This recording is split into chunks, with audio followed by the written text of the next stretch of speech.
Full support ang buong cast ng Bubble Gang sa isasagawang fundraising event para sa na-stroke na kapatid ni Betong Sumaya. Narito ang aking chika.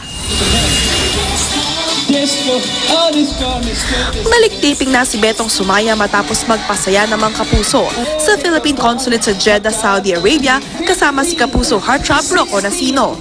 Pinangunahan nilang kalayaan, kantawanan, kasiyahan sa gitnang silangan hatid ng GMA Pinoy TV. Magpatopik na lang kayo. Oo. Sa pag-uwi ni Betong, may problema siyang kinaharap. Napaluha ang komedyante nang magkwento tungkol sa nakababata niyang kapatid na si Alan na na-stroke kamakailan. Kailangan tanggalin yung blood clot dun sa left brain kasi kalahati yung right yung naapektuhan eh. Nang malaman namang kababol ni Betong ang nangyari, nag-organize sila ng fundraising event para makatulong na matustusan ang hospital bills ni Alan. Sa linggo, mapapanood na isang star-studded stand-up comedy show na pinamagatang Betong's Gang. Tampok ang cast ng Bubble Gang sa Cowboy Grill sa Quezon City.